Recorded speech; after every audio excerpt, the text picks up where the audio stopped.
Who is your favorite fearless hero? Who is your favorite fearless hero? This is a review of Puss in Boots, The Last Wish. In my last video, I said I had another review coming. This framing doesn't look right, but whatever. We're gonna go with it. We're gonna go with it because I said I had another review coming, and now it's like a week later. Puss in Boots 2, The Last Wish. It's the sequel, but you don't really need to watch the first one. I have seen the first one. It's been a long time. But I don't remember much of it. This one, on the other hand, this one is, you might have heard online that it's very good. You might have seen some talks about it. You might have seen the wolf character that is getting the latest furry fixation character, the wolf, the villain wolf character. But it's more than just a good-looking animated movie. It's really I saw it around the same time, around the same Christmas period. I saw Glass Onion, and also didn't get around to reviewing it. But I also today actually went and watched it again with another group of friends. So my takes are fresh. It was good. This is the first animated kids movie I've seen in theaters since probably Spider-Man Into the Spider-Verse. Like, every animated movie I've reviewed since then, and I scrolled through my list of videos and checked, every animated movie I've reviewed since then has been like, oh, I watched it on streaming.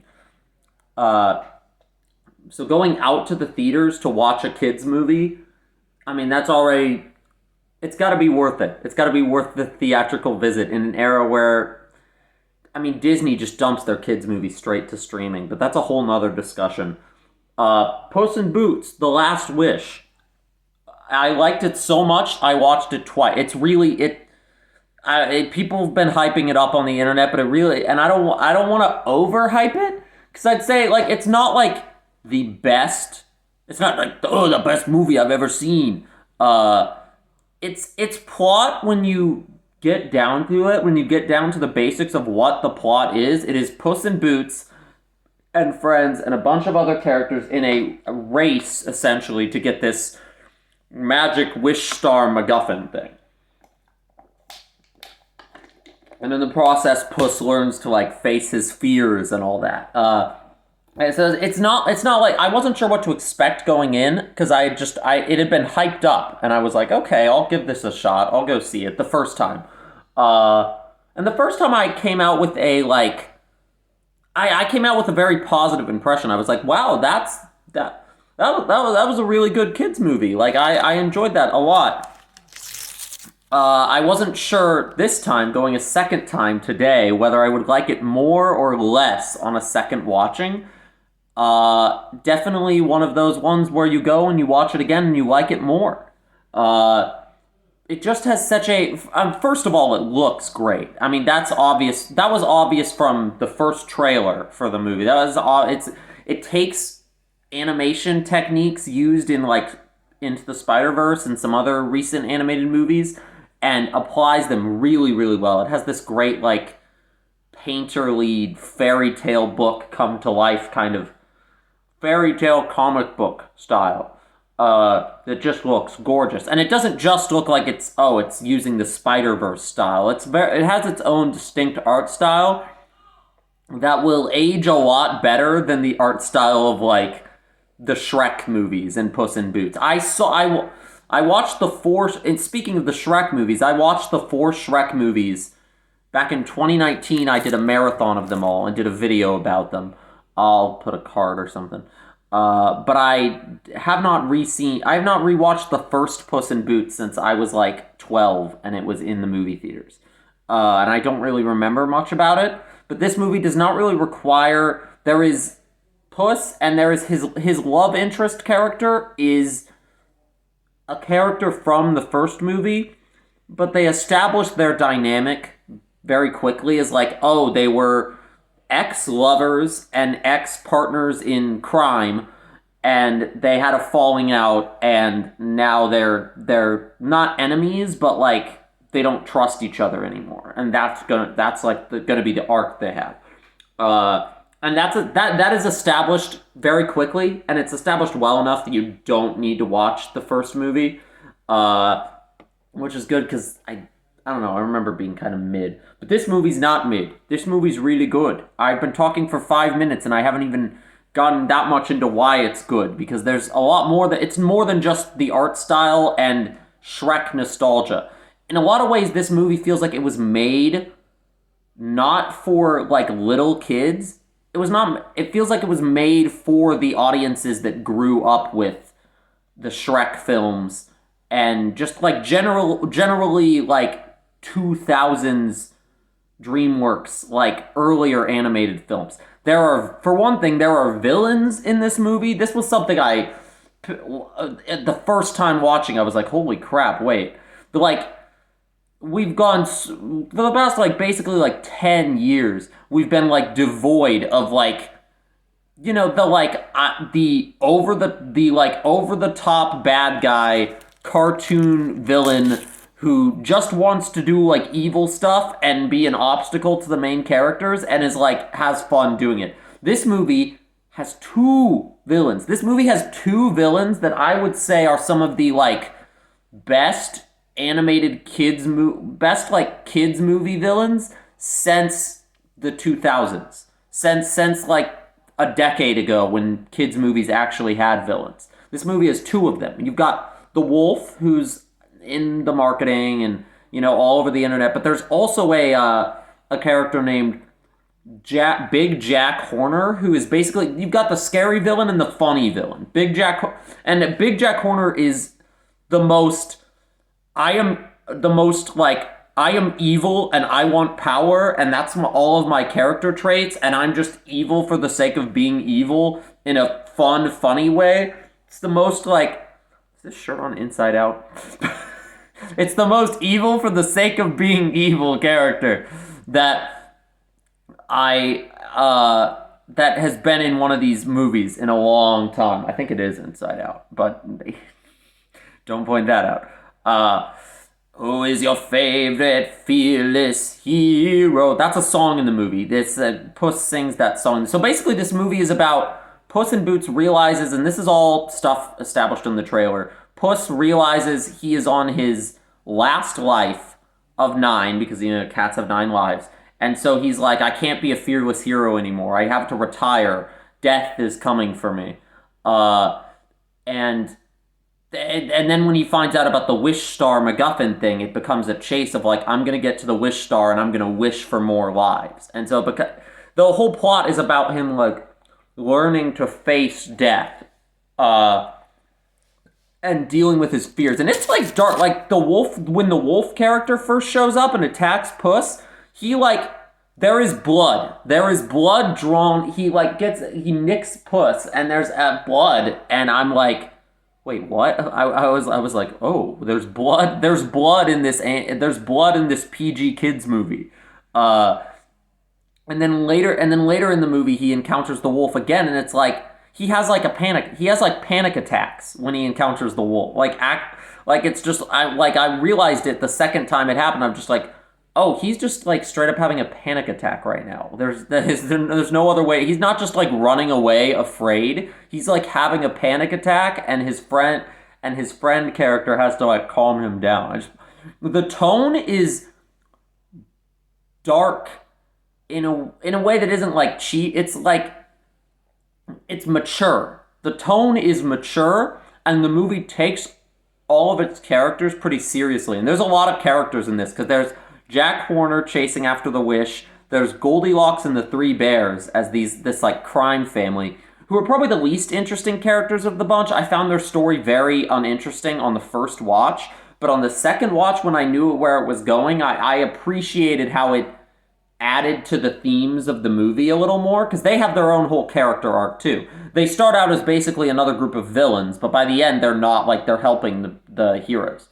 And then there's Puss and his love interest Kitty, and then this dog that they bring along with them, who doesn't really have a name. He's like no family, no name, but he's this like beacon of he's this like overly positive super positive, super cutesy character, and in a way that even isn't even slightly annoying. Like he has the character traits of like the overly eager sidekick character that can very easily be annoying when they're badly written, but he's not even slightly annoying. It works completely. There's nothing in this movie that's even slightly annoying, even compared to like the classic Shrek movies would have the occasional like kind of groan inducing pop culture reference or like fart joke, or just sort of like that was the early 2000s edgy movie. This doesn't have the like pop culture references or the like immature jokes. It's a very smart movie, and the second time watching it I was just appreciating it even more, how like it has so many characters and so many like little arcs going on, and yet it doesn't feel like overstuffed, and it all feels really genuine, and the art style does so much to help it. Like Puss as a character has never been more expressive in animation, and I feel like because of that, the combination of the more expressive animation and the strong writing, like I feel like this is the best performance Antonio Banderas has ever given with this character, and easily the most fleshed out the character of Puss in Boots has ever been, because he's kind of a silly side character in the Shrek movies. Shrek 2 is the only one where he really is given any significant, like, even that much significant screen time. And when they made a spin-off movie about him, I remember even as a kid, I enjoyed the movie fine, but I was just like, okay. Like, I was old enough to be like, okay, cool. So we got a Puss in Boots origin movie. Like, I don't know who asked for this. I don't know who wanted this. I guess it was fine. And that was how I felt. That was how I thought this movie was going to be until I started hearing good things. The movie's been getting word of mouth hype, which is, always a good sign for a movie. It's just like a Puss in Boots sequel 11 years after the first Puss in Boots came out, and even longer since the Shrek movies came out. It's like, why should I care? Why should I care about the character of not even Shrek, but the character of Puss in Boots 20 years after Shrek 2 introduced him? And the answer is, I should care about him because the movie is just good. Because it's just really good and really complex and not real. Well, no. You know what? I'll give it its credit. It has some. It's complex, and it has some complex themes that perhaps that a kid probably hasn't seen the movie before. I don't know. I would have loved. This is the kind of movie I would have loved as a kid, and I still do love it now. Because it doesn't treat its audience like they're dumb. It's not pandering. It's like not afraid to be kind of like intense or scary. And it's just like and in a lot of ways the comedy feels like kind of a modern evolution of the kind of witty dialogue stuff of the kind of comedy we got in the Shrek movies. There's less dated pop culture reference. There's no dated pop culture references. There's less like doo-doo humor, but there's more like kind of dark joke. It does that thing that kids movies love to do that is always annoying. This is the only kids movie I think I've ever seen that does this, and it isn't annoying, where the characters will almost swear and then get cut off by things. Like they'll be like, "What the fuck?" and then or like "Shh," and it's like normally that sucks. That's because in most kids that's always so. Even in the Shrek movies, if they had done that, I don't know. I don't remember if the Shrek movies ever did do that, but it was all. It's the kind of thing that's always so like. Wink, wink, nudge, nudge. Look at the camera like, oh, see what we just did there? We almost said shit. But in this movie, it just feels like the characters would actually say swear words. I don't know how else to describe it. But it's like they even do like bleeping jokes, and it's funny somehow. It's not like forced. It also helps that at one point Puss in Boots, I didn't notice this until the second time, but at one point he just says, "What the hell are you talking about?" Like they use hell. The word hell is in the movie. There's blood. It just feels like a movie that, despite being set in a fairy tale world and being ostensibly aimed at kids, is written to appeal to, again, people who grew up with the original Shrek movies and people who grew up with 2000s animated cartoons in general. You've got the big bombastic villains that are there just to like be evil for the sake of it, and like, and you've got the big bombastic funny villain who's just like there to be evil. You've got the genuinely intimidating villain that's there to like strike fear in the protagonist. You've got the like it. You've got the just the adventure vibe. Like, these are the kinds of kids movies I like. I've been so kind of burned out on Disney stuff. Like, Encanto. Encanto came out like a year ago. That was a very popular Disney movie. That was a very well regarded Disney movie. I haven't seen it. I still haven't seen it because I don't know how much I would like it. Like, it's not that Disney and Pixar never make good movies anymore, but like, looking at what they've made this year, like, obviously Oscar noms have not come out yet, but I think whatever Pixar movie or Disney movie gets an Oscar nom this year for best animated feature, it's not likely to win because Puss in Boots is, as far as like animated movies that have hit theaters. I know there's the Guillermo del Toro Pinocchio movie that I have not seen yet, so that movie could be better. But as far as like kids movies from big budget like studios, Puss in Boots is just the easy king. Puss in Boots: The Last Wish is the easy winner. It genuinely lives up to the legacy of a franchise that I think is oftentimes a little too overlooked. Like, the Shrek franchise is genuinely great. There's some like mid movies. There's one particularly bad one, but overall as a franchise, it's a genuinely great, like, well, and Puss in Boots: The Last Wish lives up to those movies. I think I would rank it above any of the Shrek movies. It's on par with Shrek 2, which is like the best Shrek movie in my opinion. Puss in Boots: The Last Wish is on the same level as that, of like actually classic kids movies that I watched it twice now, and I would happily watch it again when it comes to streaming or whatever. I will probably watch it again at some point because it's just really genuinely good. And I didn't even talk spoilers. Should I talk spoilers? I guess I'll talk spoilers for a little bit. The wolf being death, like literally actually death coming to get him, is like so like duh. Of course that somehow I didn't predict that twist, even though watching it again it's fairly obvious. But it just like it literalizes the message of the movie about him running away from his fears, running away from death. And I love the dynamic with him and Kitty Softpaws, the love interest. I don't think I've said her name yet. Is just really good. From what I remember, it was good in the original Puss in Boots too. But here it's imbued with this richness of like, oh, they used to work together and now they don't. And it's a plot we've seen before, but watching them like rekindle their bond, I don't know. Watching a romance rekindled is often more interesting than watching one like be forged for the first time in like storytelling, in my opinion. I don't need to specify in my opinion. I'm making a review. All of it is my opinion.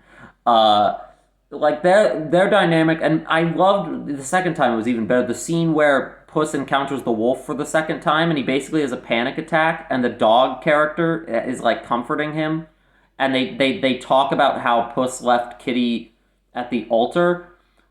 It's hard to take it seriously when I'm saying their names, and their names are Puss and Kitty, but like the way she reacts to that, and the way their character arc is just really good. Their character arc of like being willing to trust each other, and it feels very earned. And I appreciated it more the second time. Which I was worried these arcs are pretty like simple on paper. They're simple enough that kids can understand them. So I was kind of worried that, oh, Puss learning to face death in the very literal sense of he fights death at the end of the movie, or Puss learning to, humble himself and humble his ego, and Kitty Softpaws, being willing to trust him again because of that. These are very simple arcs, and I wasn't sure if they'd work as well the second time. But it's the kind of thing where, sometimes when a story is just really well told, you appreciate knowing the story all the way through and having seen it all the way through. On a second time, you just appreciate the way that it's told more. Uh, and that's how I feel about this movie. I feel like I just really appreciate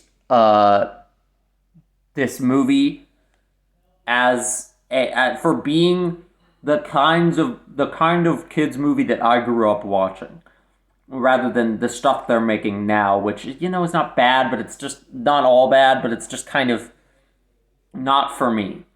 Also, Big Jack Horner, the other villain, is really funny and very much Baron coded. He's played by John Mulaney, and that's not a criticism, surprisingly. I didn't realize it till after the movie. I'm like, oh yeah, that is John Mulaney. I didn't he's basically just doing his voice, but he's like acting. And no one, this is actually a pretty star-studded cast. Like Florence Pugh plays Goldilocks, but all of them are acting. It's not like the movie isn't trying to sell itself on the celebrities, and the celebrities aren't just playing themselves. Simply put, it doesn't feel like the Mario movie. I'm sure the Mario movie will be fine, but I got trailers for the Mario movie both times I went to see Puss in Boots, and all I can think is, I'm gonna see it.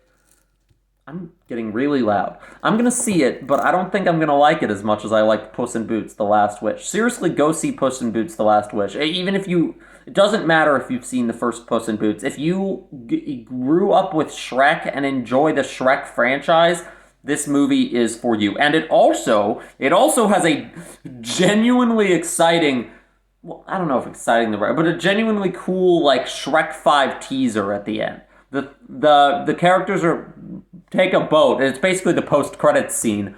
It's not after the credits, but it's a post-credits scene in structure. And they're like, I'm gonna visit somewhere I haven't been in a while. And then the camera zooms out, and you hear the Shrek theme fade in, or like Shrek music, and you see Far, Far Away. It's like, oh shoot, Puss, he's coming back for Shrek 2, because this movie takes place like after the Shrek movies, and there is some subtle stuff in there that implies like the chronology of like the Shrek movies were basically one of his lives, one of his 9 lives, and now he's like back and revisiting. So like if the same people are working on Shrek 5 that made this movie, I'm now really freaking hyped for Shrek 5, which I never thought I would say. But yeah, this movie was very, very good. John Mulaney Baron coded villain character was very funny. Wolf intimidating. Movie good. Movie very, very good. I'm very pleased. I find myself not just like, oh, that was surprisingly good, but on a second watch, like excited about how good it was, which is always the mark of a good movie. Yeah, of a great movie, I think. But yeah, that was Puss in Boots: The Last Wish. Go see it. Go see it if you have any enjoyment of the Shrek franchise at all. Arrivederci.